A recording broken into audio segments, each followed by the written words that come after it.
षडमो अरिहन्ताणं तमो सिद्धाणं नमो आयरियाणं नमो वज्रायाणं नमो लोहे सवसाऊणम्।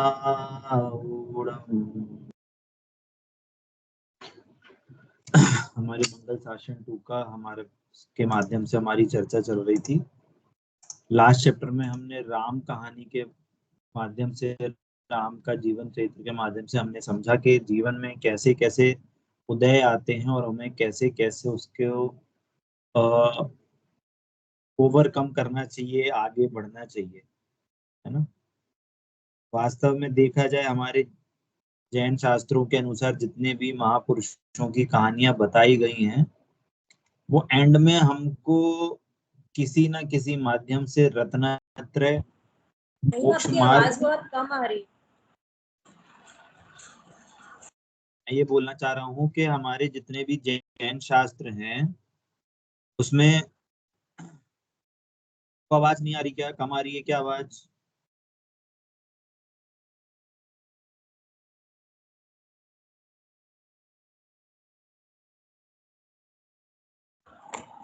बहुत ही कम आवाज आ रही है।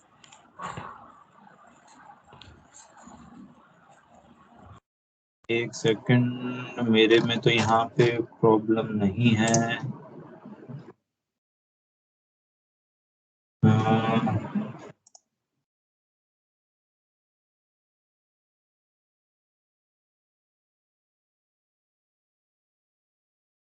चलिए, अभी जितनी आवाज है उतने में थोड़ा काम चलाइए। मैं ये बोलना चाह रहा हूँ कि हमारे जैन शास्त्रों में जितने भी महापुरुषों की कहानी बताई गई है ना, वो एंड में हमको रत्नत्रय, हमको मोक्ष मार्ग में लेके जाती है ना। तो हमें हमारे जिनवाणी के माध्यम से हमें किसी भी महापुरुष की यदि हमें जीवन चरित्र के बारे में किसी भी तरीके से हमें ऐसे कहानी मिलने को मिलती है तो हमें उससे सीखना चाहिए, हमें अपनी लाइफ में कुछ ना कुछ ऐड करना चाहिए, है ना। तो ये बात तो राम कहानी की थी, ऐसे बहुत सारे चरित्र हैं जो पढ़ने लायक हैं, हमें उनको पढ़ना चाहिए। अब नेक्स्ट जो चैप्टर हमारा मिस हुआ था, जो था हमारा 3 लोक, है ना। जैन भूगोल में 3 लोक का क्या स्वरूप है, कैसा हमारा मतलब सर्वज्ञ भगवान ने हमारे 3 लोक का स्वरूप कैसे बताया गया है, जिसको हम जैन भूगोल कहते हैं। जैन जैन शास्त्रों के अनुसार जैन की ज्योग्राफी क्या होती है, जैनियों की, उसके बारे में आज हम चर्चा करेंगे, है ना। बाकी ये इससे पहले, जैन ज्योग्राफी से पढ़ने, जैन भूगोल को पढ़ने से पहले आप सबको ये पता है क्या कि कहाँ नरक है, कहाँ स्वर्ग है, मध्य लोक क्या होता है, 3 लोक की रचना कैसी है? आपको आइडिया है क्या? मतलब पिछले शासन वन में भी हमने कुछ कुछ चर्चा इसमें करी थी, आइडिया है क्या आपको? वापस से रिवाइज कराना पड़ेगा। 3 लोक बताए थे, ऊर्ध्व लोक, मध्य लोक और पाताल लोक। नहीं, उसका ऊर्ध्व लोक फिगर, में हाँ, मनुष्य आकार उसका फिगर रहता है। ये तो वो 2D है, 3D फिगर है। हाँ, ऊपर 3D से जो हम बाहर देखते हैं मंदिरों में, तो हम्म, क्या है, दीवार पे हम उसको 3D बनाना दिखा नहीं सकते, इसलिए हमेशा वो 2D दिखता है, ऐसे, है ना। ऐसे ऊपर ऐसे रहता है और नीचे ऐसे रहता है, triangle, है ना। जो अपना अहिंसा परमो धर्म या ऐसा जो अपने जैनियों का जो सिंबल बनता है, तो उसमें ये सब चीजें दिखती हैं, पर वो क्या रहता है, वो 2D दिखता है, तो हम समझते हैं ये 2D ही है, ऐसा ही आकार है। ऐसा आकार है नहीं, उसमें बहुत सारी चीजें हैं, है ना।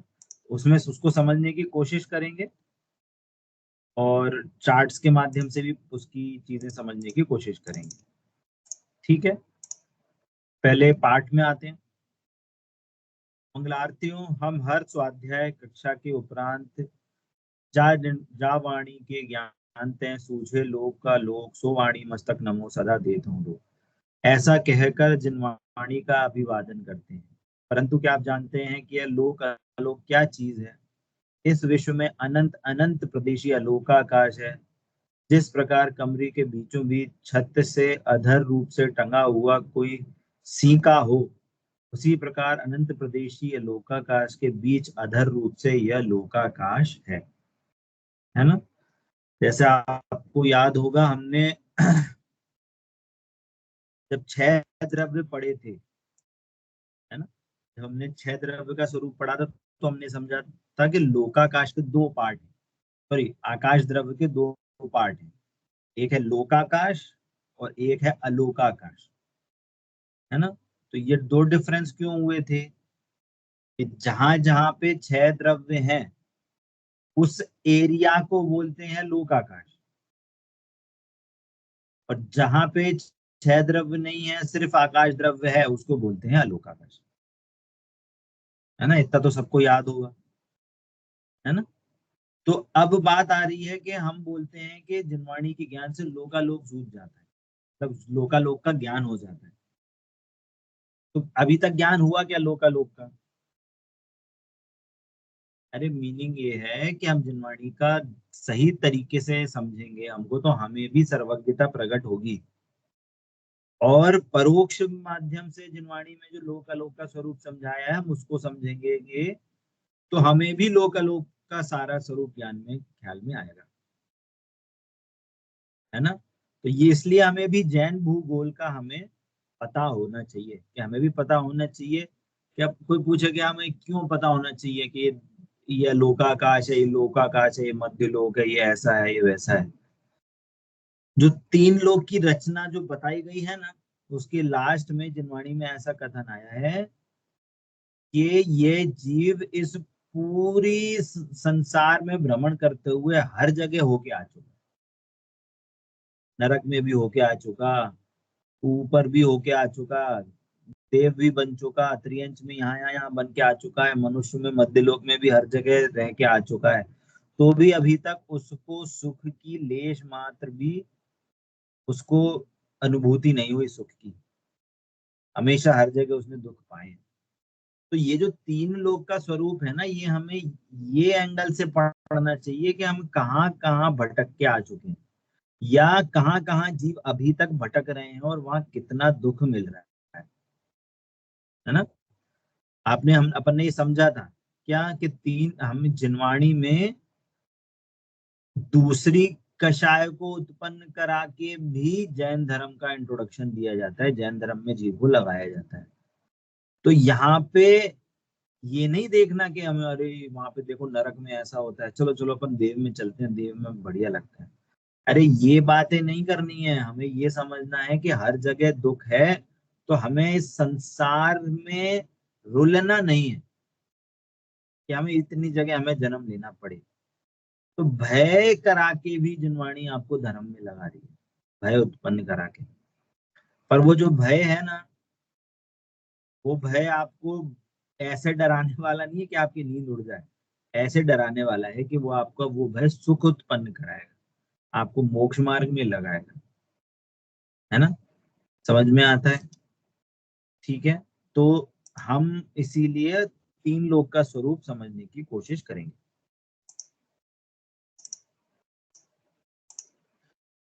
क्या लिखा है यहाँ पे? जाति अपेक्षा 6 द्रव्यात्मक तथा संख्या अपेक्षा अनंतानंत द्रव्यात्मक यह संपूर्ण लोक, अधोलोक, मध्यलोक और ऊर्ध्वलोक, इस प्रकार 3 भागों में विभक्त है। अभी हम जहाँ रह रहे हैं वो मध्यलोक है, इस मध्यलोक के नीचे अधोलोक है ना। अब इसमें आगे आगे इन्होंने यहाँ पे पृथ्वियां आदि बताई हैं। अभी तो पहले ही हमें समझना चाहिए कि 3 लोक क्या होता है ना। 3 लोक के लिए यहाँ पे चार्ट है।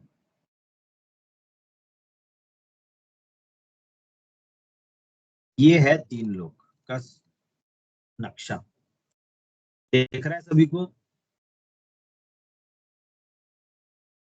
जी भैया। है ना। जो हम जनरली हम देखते हैं, हमें हमेशा सिर्फ आगे का ये जो फ्रंट व्यू है ना, हमें सिर्फ फ्रंट व्यू दिखता है। ये दिख रही है आपको? हमेशा जनरली मंदिरों में यदि दिखाया जाता है तो हमको ये फ्रंट व्यू दिखाया जाता है, पर वास्तव में ये 3D फिगर है। दिख रहा है आपको? विजुलाइज कर पा रहे हैं? ये वास्तव में जो आगे का जो हम बोलते हैं पुरुषाकार के एक एक आदमी कमर पे हाथ रख के खड़ा हुआ है, इस आकार से बना हुआ है, तो वापस एक्चुअली में ये 3D फिगर है ना। इसकी जो सेंटर में जो ये जो आपको दिख रही है लाइन, तो बोलते हैं ये है सेंटर में, यहाँ पे होता है मध्य लोक। अभी बताएंगे। अभी हम अगर फ्रंट से देखें तो ये यहाँ पे होता है मध्य लोक। यहां से लेके ऊपर तक ये पूरी इसकी हाइट है 7 राजू। राजू एक इकाई है ना। ये यहाँ पे 7 राजू, इसमें बहुत ये समझ लो आप असंख्यात किलोमीटर यहाँ पे इसमें आ जाएंगे, है ना। अभी यूनिट के हिसाब से यहाँ पे राजू बोल रहे हैं। एक राजू ये है, 7 राजू हाइट है। तो यहाँ पे अगर यदि हम इस कोने से इस कोने तक जाएं, इसकी टोटल लंबाई होती है 5 राजू, है ना। तो ये इस टाइप का यहाँ पे ये फिगर है। और जब हम नीचे जाते हैं, यहाँ एक राजू से यहाँ पे नीचे नीचे नीचे नीचे जाते हुए यहाँ पे ये टोटल 7 राजू है। ठीक है। और यहाँ पे जो हाइट बताई गई है, ये जो आप देख रहे हो, इसको चलो इसका हम नरक की जब बात करेंगे तब इसमें आएंगे। ठीक है। की बात। अब जो यहाँ पे जो आकार है ये 3D है। इसकी जो डेप्थ है, ये डेप्थ भी 3D है इसमें। मैं आगे, हाँ चलो ऐसे देख लेते हैं। ये दिख रहा है आपको? ये फ्रंट का व्यू है, ये फ्रंट व्यू है। फ्रंट व्यू से ये ऐसे दिखता है, और 3D व्यू से ये ऐसे दिखेगा। इसकी जो अंदर से अंदर की डेप्थ है, ये 7 राजू है। यहाँ पे भी 7 राजू, नीचे मध्य में भी 7 राजू, ऊपर भी 7 राजू, यहाँ पे भी 7 राजू। अब इसके 7 राजू में एकदम सेंटर पे जो 1 बाई 1 राजू का यहाँ पे हमने यदि स्क्वायर बनाए, तो यहां से लेके नीचे तक पूरा जो फिगर जाएगा सेंटर पे, इसको बोलते हैं त्रसनाली। त्रसनाली का मतलब कि इस जो ब्लू ब्लू फिगर दिख रहा है, यहीं पे सिर्फ त्रस जीव रहते हैं। क्या बोला? सिर्फ यहीं पे त्रस जीव रहेंगे, मतलब 2 इंद्रिय से लेके 5 इंद्रिय तक की जीव सिर्फ इसके अंदर ही पाए जाते हैं। बाकी जो एरिया दिख रहा है वहां पे क्षय द्रव्य है, वहां पे भी जीव हैं, पर वहां पे सिर्फ और सिर्फ एक इंद्रिय जीव है। समझ में आ रहा है? जिसको हम इतर निगोद भी कहते हैं। बहुत बड़ा एरिया है और अनंत जीव राशि है यहाँ पे पूरी, है ना। तो ये पूरा ये वो बीच वाला त्रस नाली को छोड़ के बाकी सब जगह निगोदिया जीव रहते हैं। एक इंद्रिय जीव रहते, निगोदिया जीव, है ना। यहाँ पे आपको 2 इंद्रिय 3 इंद्रिय कीड़े मकोड़े ये सब चीज नहीं मिलेंगे। यहाँ पे सिर्फ तरस नाली के अंदर सिर्फ यहाँ पे तरस जीव मिलेंगे। अब इसमें भी क्या है कि ये जो सेंटर वाला पार्ट है, जैसे आपको यहाँ पे ब्लू ब्लू जो सर्कल दिख रहा है, ये मध्य लोक है। इसका अब यदि हम इस सेंटर से यदि हम उसका डिवाइडेशन करें, इस कहना चाहिए जो क्या कहेंगे इसको, एक रेक्टेंगुलर फिगर जो बन रहा है ना, इसके सेंटर पे जो हम यदि देखेंगे तो ये मध्य लोक रहेगा, ऐसा सपाट, है ना। और इसके एकदम और उसके भी एकदम सेंटर में भैया हमारा इसके ये जो स्क्वायर शेप बीच में जो बन रहा है, जो ये त्रस नाड़ी है, उसके बीच में सर्कल मध्य लोक अब उसके अब बीच में है। हाँ, अब जैसे मान लीजिए ये ऐसा, एक सेकंड, ये तो स्क्वायर शेप बन रहा है ना, 1x1 राजू अब की। जैसे समझ लो, अब जैसे ये समझ लो, यहाँ से हमने अब त्रसनाली ऊपर से चालू हुई, अब इसको 3D ये देख लो, इसकी डेप्थ 7 राजू है पीछे से, ये एकदम हम आप इसको सामने से ऐसे देख रहे हैं, पीछे 7 राजू का पूरा फिगर है। अब यहाँ से हमने त्रसनाली ऊपर से चालू हुई, इसके मिडिल से, और वो जब आती गई यहाँ ऊपर में सारे आपको वैमानिक देवों की यहाँ पे सारे यहाँ पे देव की यहाँ पे देव रहते हैं ऊपर, जो हम लोग कहते हैं इसको उर्दू लोग, ठीक है। अब ये जो यहाँ पे आई एकदम सेंटर में, ये वाली लोकेशन ये आ गई।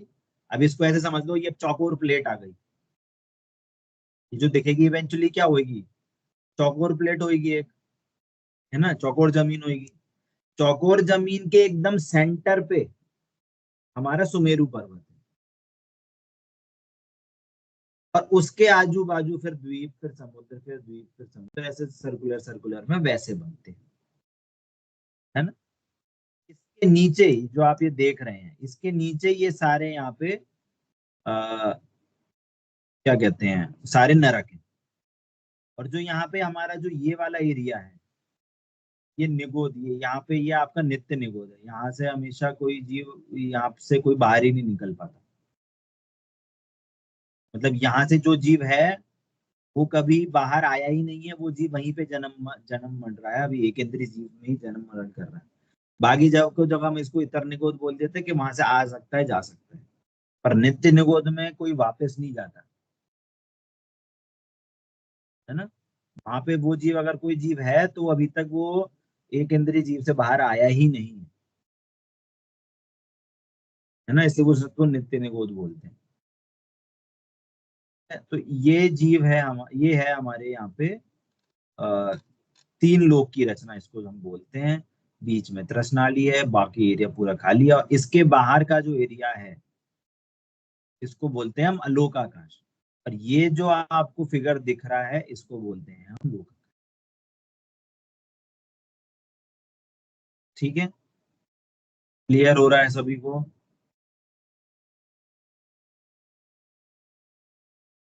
समझ में आ रहा है? भैया इसको क्या बोलेंगे, 3 लोक की रचना? 3 लोक की रचना ही बोलेंगे। इसके बाहर में अलोकाकाश। हाँ, इसके अंदर 6 द्रव्य हैं, इस एरिया के अंदर 6 द्रव्य होते हैं। इस एरिया के बाहर 6 द्रव्य नहीं होते, सिर्फ आका का क्या कहते हैं, अलोकाकाश, मतलब आकाश द्रव्य है। अलोकाकाश क्यों बोल रहे हैं, क्योंकि वो 3 लोक से बाहर है, इसको उसका नाम अलोकाकाश रख दिया, पर वो है द्रव्य एक ही। लोकाकाश अलोकाकाश ऐसा नहीं कुछ बाउंड्री अलग चीज हो गई, ऐसा नहीं है एक ही द्रव्य है वो, और उसको एरिया डिवाइड कर दिया तो इसलिए अलोकाकाश बोल रहे हैं। इसको हम लोकाकाश बोलते हैं, और इसको हम बोलते हैं 3 लोक, है ना। एक्चुअली में वो हमें हमेशा 2D में दिखाया जाता है ऐसे, एक्चुअल में हमेशा ये जो फिगर है हमेशा अपने को ज्ञान में ऐसा, बीच में त्रसनाली है, और ऊपर में जो आपको ये दिखता है सिद्ध शिला, ये सिद्ध शिला है, ये यहाँ से एकदम सुमेरु पर्वत के ऊपर सेंटर से सिद्ध शिला बनी हुई है। ये देखो यहाँ पे बनी है ये सिद्ध शिला, दिख रही है आपको छोटी सी। अब सिद्ध शिला के ऊपर यहाँ पे बात वलय होते हैं, बात वलय को कह लो, आप समझ लो बाउंड्री कह लो, है ना। घनोदधि बात वलय, घनो बात वलय, तनु बात वलय, है ना। तो ये तनु मतलब हवा है, ये घन घन बात वलय मतलब थोड़ी डेंस हवा है, और घनोदधि का मतलब है एकदम दूध के समान ऐसी घन हो गई है वो ऐसी हवा, इसके बात वलय होते हैं। बात वलय मतलब ऐसी बाउंड्री है यहाँ पे। इवेंचुअली जो सिद्ध शिला है इस घनोदधि के नीचे है, ये सिद्ध शिला, है ना। और जो सिद्ध भगवान है वो ये तनुवात वलय के अंदर रहते हैं, तनुवात वलय पे कि इस अब जो तनुवात वलय दिखा रहा है ना, ये लोकाकाश है, इसके ऊपर पूरा अलोकाकाश है। जहां तक 6 द्रव्य है वहां तक सिद्ध भगवान रहेंगे। तो यहाँ पे ये जो रेड बाउंड्री दिख रही है, यहाँ पे सारे सिद्ध भगवानों के सर टच होते हैं सब उसके। कोई खड़ा हुआ है तो खड़ा हुआ है, किसी की 500 धनुष है, किसी की 400 है, किसी की 300 है। महावीर भगवान की 7 धनुष थी, 7 हाथ थी, है ना। तो डिपेंडिंग अपॉन साइज एरिया जो भी हो, सर के एंगल से सब समान है ना, उनकी हाइट सर से यहाँ पे तनुवाद वाले जो है वो लास्ट बाउंड्री है लोकाकाश की।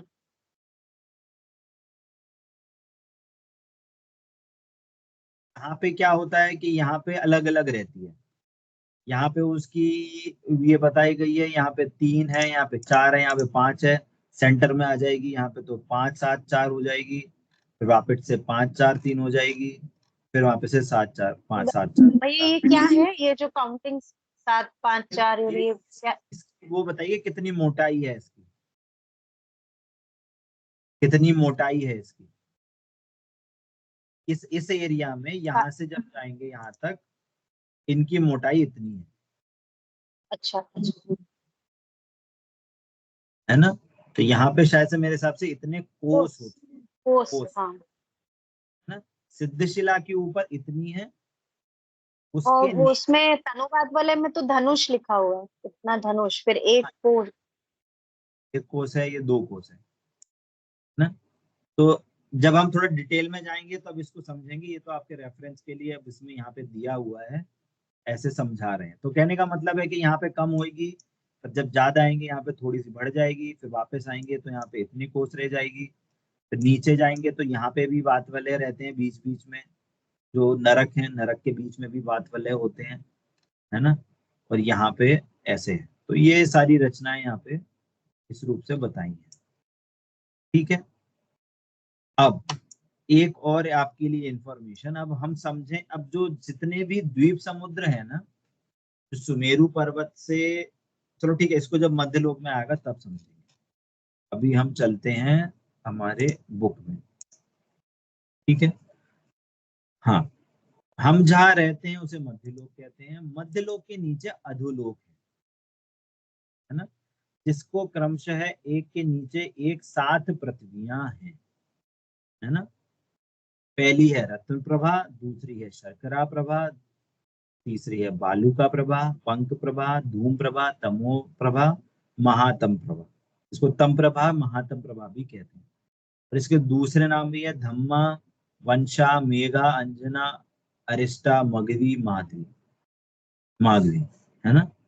तो ये जो पृथ्वियां हैं, इन पृथ्वियों पे नरक है। ठीक है। और जब हम डिटेल में इस पे पढ़ेंगे, अब जब इस पे एक सेकंड,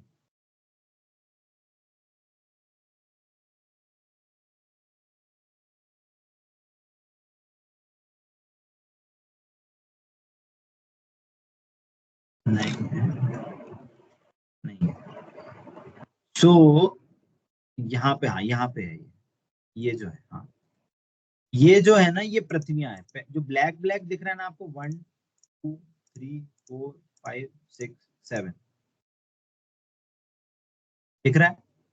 यहाँ पे ये 7 पृथ्वियां हैं। हम क्या दे रहे हैं? पहला है रत्न प्रभा। इसका नाम क्या है? ये है यहाँ पे रत्न प्रभा है। रत्न प्रभा के ऊपर यहाँ पे मध्यलोक की रचना होती है। रत्न प्रभा के बीच में भी अलग अलग पार्ट है ना, उसका डिटेल में हम पढ़ेंगे अभी।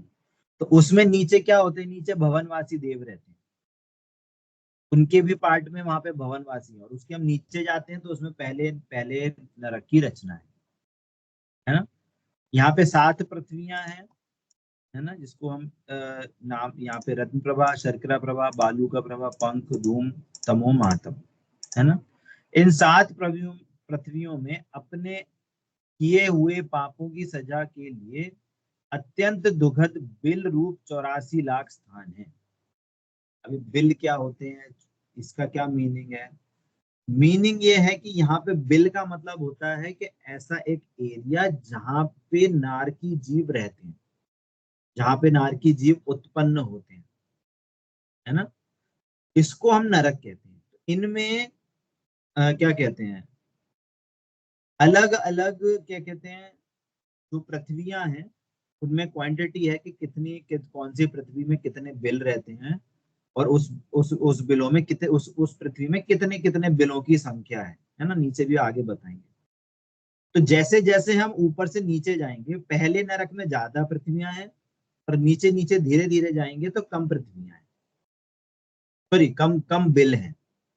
तो नीचे नीचे जाते रहते हैं, उतनी उतनी उसमें प्रतिकूलताएं भी बढ़ती जाती हैं। अभी आप यहाँ पे देखेंगे, है ना, 84 लाख स्थान है, मतलब जहाँ पे नारकी जीव उत्पन्न होते हैं, नारकी जीव रहते हैं, जिन्हें नरक कहते हैं, और उनमें रहने वाले को नारकी कहलाते हैं। वहां की जलवायु अत्यंत दूषित और दुर्गंधित है। भोजन पानी वस्त्रादि की वहां सर्वथा अभाव है। आपको भोजन पानी बिल्कुल भी नहीं मिलता, मतलब बहुत ही एडवर्स कंडीशन है, बहुत ही ज्यादा दुख है। दुख का इन द सेंस कि वहां पे कोई सुख सुविधाएं नहीं है, बहुत ही अत्यंत दुर्गंधित और दूषित है। ऐसा बोला जाता है यदि उस नरक का एक कण भी यहाँ पे आ जाए ना, तो लाखों किलोमीटर हजारों किलोमीटर तक तो ऐसी महामारी फैलेगी, लोग एक दिन भी नहीं जी पाएंगे। इतनी बीमारियां, इतनी गंदी स्मेल, कोई उसके सामने जी नहीं पाएगा यहाँ पे यदि आ जाए तो। पर तो भी वहां पे जीव हजारों हजारों वर्ष तक उस नरक की कंडीशन में रहते हैं, दुख सहते हैं, बिलखते हैं, मारपीट करते हैं। इसलिए हमें ये समझना चाहिए कि नरक का जीव भी कितना, कैसी कंडीशन में रहता है, उसको कभी भोजन पानी नहीं मिलता, तो भी वो वहां जीवित रहता है। तो हमारे को हमारी भ्रांति से ये निकलना चाहिए कि हम खाने पानी के कारण हम जीवित रहते हैं, हमें खाना नहीं मिलेगा, पानी नहीं मिलेगा तो हम जीवित नहीं रहेंगे। हमें तो खाना चाहिए, हमें तो ऐसा पानी चाहिए। ये ऐसा पता चलने से तो हमारी ये भ्रांति को हमारा नाश होना चाहिए, है ना। आगे, पहली पृथ्वी से लेकर पांचवी पृथ्वी के 3/4 भाग में स्थित 82 लाख, है ना, 82,25,000 बिलों में अत्यधिक गर्मी है। मतलब जितने पहले से पांचवी पृथ्वी के बीच में जितने भी ये बिल हैं, 82,25,000, ये उसमें सबसे ज्यादा गर्मी है। गर्मी का ही पूरा वहां पे माहौल रहता है। और पांचवी पृथ्वी के शेष चतुर्थ भाग और छठवीं सातवीं पृथ्वी में स्थित 1,75,000 बिलों में अत्यधिक ठंडी है ना। इसमें जो शेष 1/4 जितना पार्ट रहेगा पांचवी पृथ्वी में, और छठवीं पूरी और सातवीं पूरी, इसमें हमेशा अत्यधिक ठंड रहती है।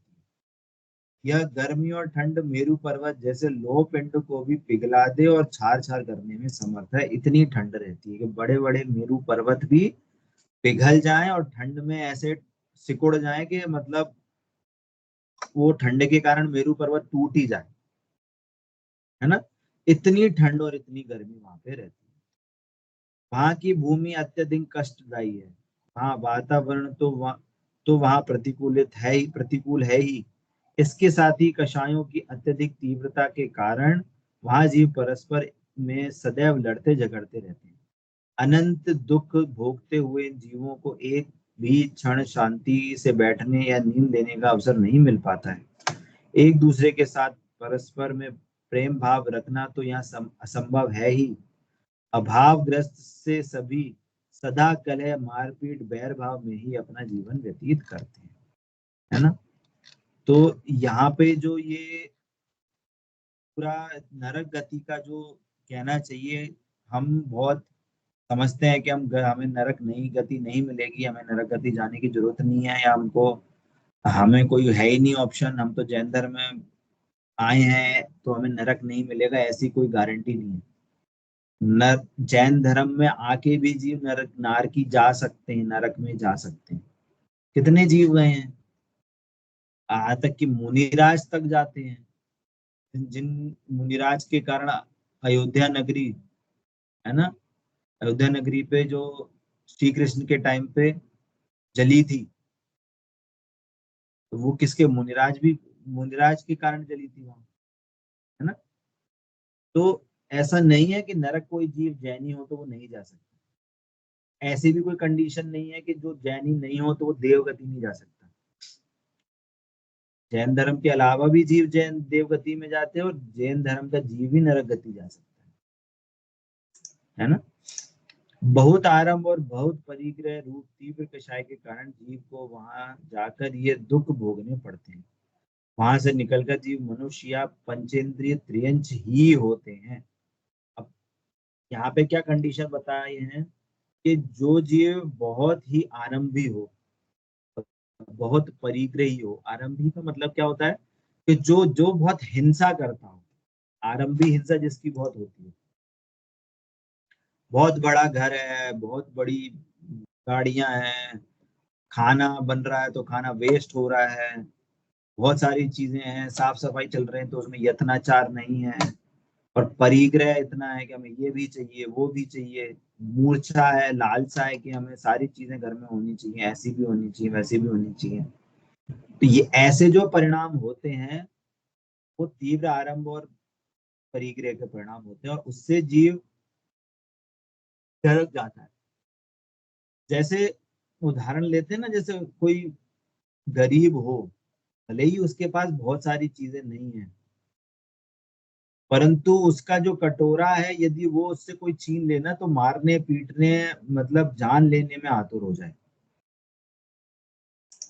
क्या बोला? जो भिखारी भी है यदि उसकी कोई वस्तु उसके कपड़े छीने जाए ना, वो भी उसको मारने पीटने के लिए रेडी हो जाता है।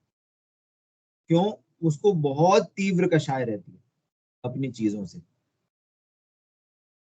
क्लियर हो रही है बात? बहुत तीव्र कषाय होता है। तो इस तीव्र कषाय के कारण जीव नरक गति में जीव को जन्म लेना पड़ता है ना।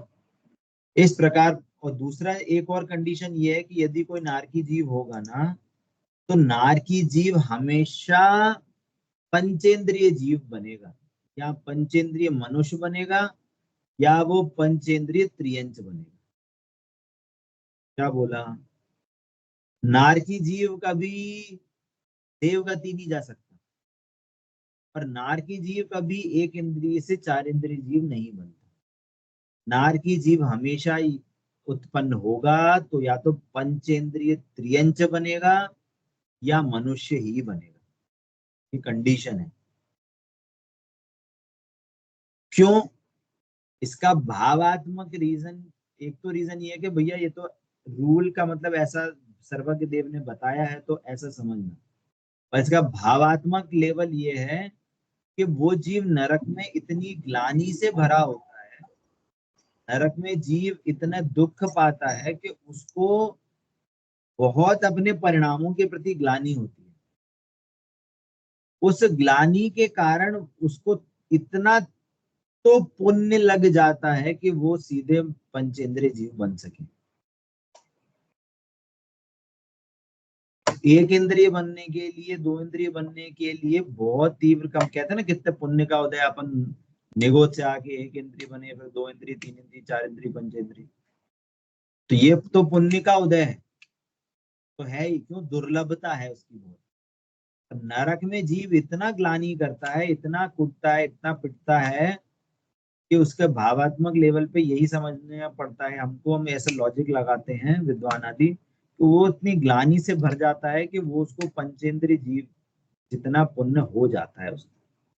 पर इसका गारंटी नहीं है कि उसने पंचेंद्रिय जीव बने और वो अपने मोक्ष मार्ग को सिद्ध कर सके, ऐसी कोई गारंटी नहीं है।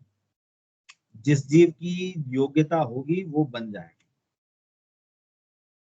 और नरक गति में ऐसा भी है कि नरक गति का यदि कोई पहला जीव हो, पहले नरक से यदि कोई जीव मनुष्य बने, है ना, पहला गति में कोई जीव जाए और मनुष्य बने, तो वो पहले, तो वो जीव जो मनुष्य बन सकता है तो वो मोक्ष प्राप्त कर सकता है डायरेक्ट, तीर्थंकर तक बन सकता है।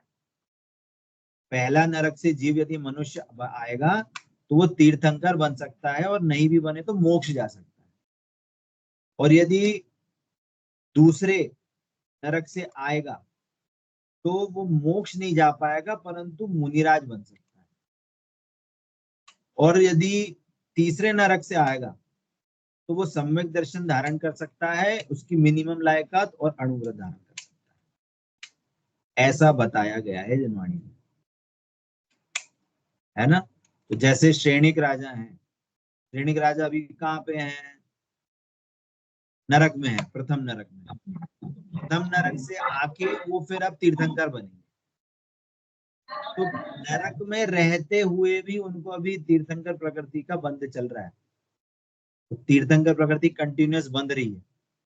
और जब यहाँ से वहां से निकल के जब वो मध्य लोक में आएंगे तो वो तीर्थंकर बनेंगे। रावण का जीव है, वो भी नरक में है, वो भी नेक्स्ट भाव में आके वो भी तीर्थंकर बनेगा, है ना। तो उसको भी कंटिन्यूअस, वो कहाँ है, तो वो भी प्रथम नरक में है। कोई जीव यदि तीर्थंकर प्रकृति बांध रहा है तो प्रथम नरक में है, तो वो तीर्थंकर बन जाएगा अगले दिन, ठीक है। हाँ मधु आंटी जी क्या क्वेश्चन पूछ रहे हैं? माइक म्यूट है आप।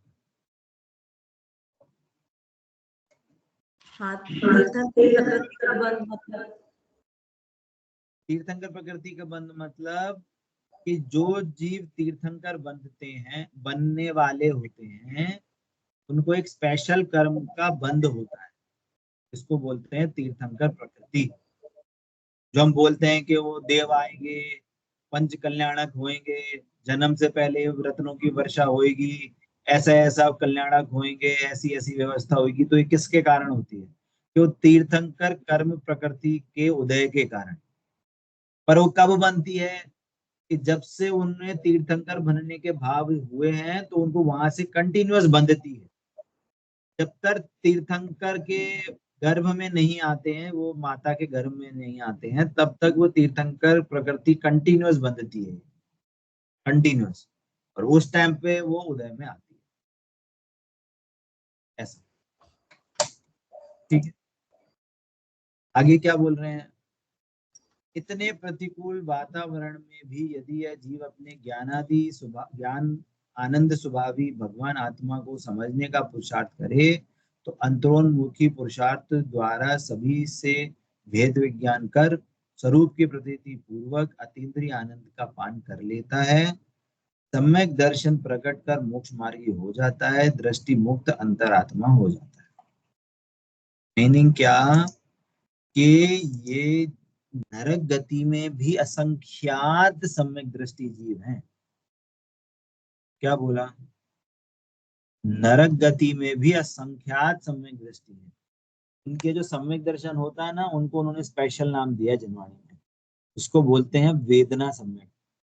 मतलब उसको इतनी पिटाई होती है, इतनी पिटाई होती है, तो वो सोचता है कि मैंने ऐसे क्या काम किया जो मेरे को इतनी इतनी पिटाई हो रही है, क्यों इतना मार रहे हैं मेरे को, है ना।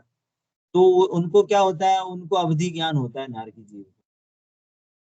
नारकी जीव अवधि ज्ञान लगाता है, अरे मेरे को पूर्व भव में तो मैंने ये गलती करी, इस कारण से मैं नरक में आया, मैंने किसी मुनिराज पे उपसर्ग किया, इस कारण से मैं नरक में आया, मैंने देवशास्त्र गुरु की अवहेलना करी, इसलिए मैं नरक में आया, है ना। मेरा इतनी मूर्छा थी, इतनी लालसा थी, इतना परिग्रह था, इसलिए मैं नरक में आया। अब उसको फिर याद आता है कि हाँ, मेरे को जिनवाणी की बात मेरे को समझ में नहीं आई, मेरे को मुनिराजों का उपदेश मिला, मेरे को समझ में नहीं आया, मैं समव शरण तक भी हो आया तो भी मेरे को समझ में नहीं आया। अब उसको बातें रिकॉल होती है, सारी जो शिक्षा उसने जो ली थी उस पूर्व भाव में, वो शिक्षा उसको ख्याल में आती है, और वो वहां पे मारपीट करते करते भेद विज्ञान कर लेता। क्या बोला? मारपीट करते करते वो भेद विज्ञान कर लेता है और मोक्ष मार्गी हो जाता है। मीनिंग क्या है कि हमें ये नहीं सोचना कि हम नरक में जाके सम्यक दर्शन कर लेंगे, हमें क्या टेंशन, ऐसी बात नहीं। हमें नरक क्यों जाना? यदि कोई सम्यक दृष्टि जीव होता है तो उसको त्रियंच गति और नरक गति का बंध रुक जाता है। सम्यक दृष्टि जीव सिर्फ देव गति और मनुष्य गति में ही भ्रमण करते हैं, और बड़े बड़े पद मिलते हैं, सारी सुख सुविधाएं मिलती हैं। तो हमें हमेशा ये ट्राई करना चाहिए कि हमें कैसे ना कैसे करके हमें सम्यक दर्शन हो जाए। हम अपनी मोक्ष मार्ग की टिकट पहले से हम अपनी नक्की कर लें, है ना। तो हमें हमारा एफर्ट इस बात पे लगाना चाहिए। नरक गति का भी बहुत बड़ा स्वरूप है कि इतने बिल होते हैं यहाँ पे, इतने बिल होते हैं यहाँ, ऐसे नारकी होते हैं, ऐसे टपकते हैं, ऐसे गिरते हैं, ऐसी वेदना होती है जैसे पता नहीं करोड़ों बिच्छू ने एक साथ डंक दिया हो, इतने ऐसे पेड़ होते हैं उसके पत्ते ऐसे गिरते हैं तो पूरा हाथ कट जाता है, वगैरह वगैरह। वो छैडाला आदि में भी सारा दिया हुआ है। मेरे को एम्फेसिस कहाँ देना है?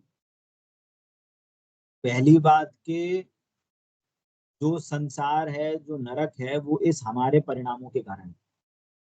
यदि हम अपने परिणाम को संभाल सकेंगे, हम यदि तत्व ज्ञान कर सकेंगे, तो हमारी नरक गति जाना का ऑप्शन हमारे पास, हमारे को जाने की जरूरत नहीं पड़ेगी। मतलब हम इतने ऐसे भाव ही नहीं करेंगे कि हमें नरक जाना पड़े। कब? जब हमें तत्व ज्ञान होगा, है ना। मीनिंग क्या है कि हमें तत्व ज्ञान पे एफर्ट लगाना है, जिससे कि यदि हम तत्व ज्ञान से भेद विज्ञान कर लेंगे, सम्यक दृष्टि हो जाएंगे, तो हमें नरक गति की टेंशन खत्म, हमें जाने की प्रॉब्लम ही नहीं रहेगी, हमें नरक गति में जन्म ही नहीं लेना पड़ेगा, है ना। तो नरक गति से डरना नहीं है। नरक गति में भी सम्यक दृष्टि है तो भी वो वहां पे सुखी है। क्यों? क्योंकि उन्हें आत्मा का भान हो गया। भले ही मार काट चल रही है, ऐसा हो रहा है वैसा हो रहा है, तो भी वो सुखी है। और वो अगले भाव में आएंगे, सीधे मनुष्य बनेंगे, और हो सकेगा तो वो वहीं के वहीं सीधे मोक्ष भी चले जाएंगे, है ना। तो हमारा तो एम ऊपर का है ना। चलिए, अभी किसी को कोई और प्रश्न है? अभी तक जितनी चर्चा हुई ठीक है। चलिए, आगे की चर्चा हम नेक्स्ट क्लास में करेंगे। जिनवाणी के ज्ञान से सूझे लोकालोक, सोवाणी मस्तके नमो सदा देता हूँ लोक। भोले द्वाशा में जिनवाणी माता की जय हो, जय हो, जय हो। अहिंसा में जैन धर्म की जय हो, जय हो। जय जिनेन्द्र सभी को।